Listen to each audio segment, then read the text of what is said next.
Okay, so I want you to think about the stability that's created when we breathe effectively.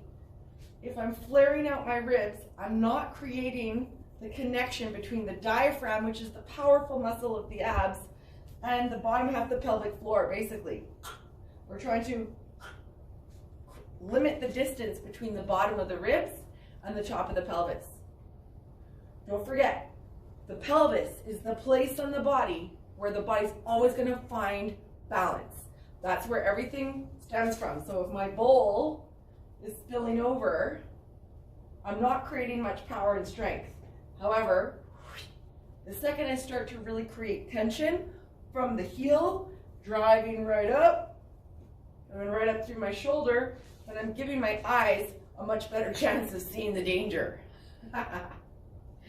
Okay, so let's start. What are we doing first? We're breathing.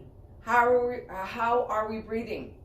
Most of us breathe like this because we've trained our systems to be worried, and we've trained our systems that there's no reason for stability. There's absolutely reason for stability in every moment. So that's where we're going to really anchor down. So the first part of our exercise is breathing. So remember, it's going to feel strange at first. It's a bit uncomfortable. That's okay. Just keep getting used to it, keep practicing it, and it'll start to become more of a habit. So you want to inhale through the nose. A little trick, place the tongue on the roof of the mouth. That helps instantly. And you gotta close your mouth. It'll fall easier. And then you inhale through the nose. Okay, so let's start with breathing. We're inhaling through the nose, bringing energy a little bit farther down into the belly versus just up here in the shallow part of the body, creating a lot of stress and tension for the neck and shoulders. So, inhaling, I'm expanding my belly out. I'm creating more of a dome. And then as I exhale, I engage. So that's where we can start bracing. You're creating stability through here. You're creating that tension.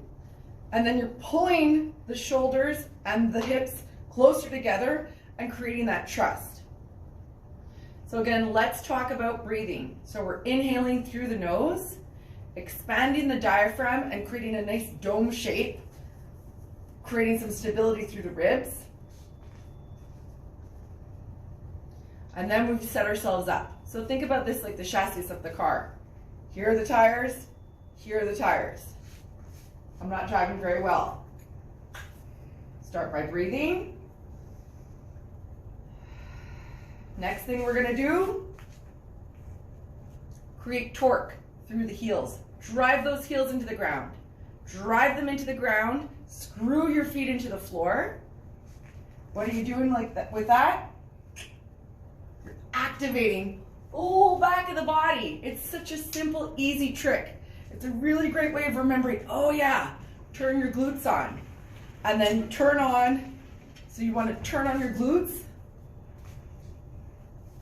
So then the pelvis is in place. It's finding balance, it's feeling safe and comfortable. The ribs are right over the pelvis, and then the shoulders are set up right on top of the ribs. So you're ready to rock. Think about this like the mast of your ship.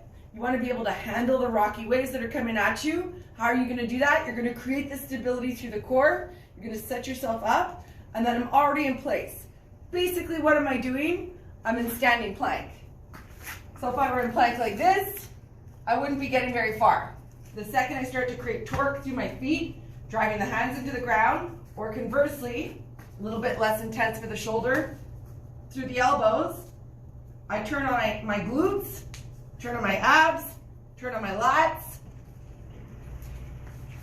then I'm nice and solid and I'm ready to rock.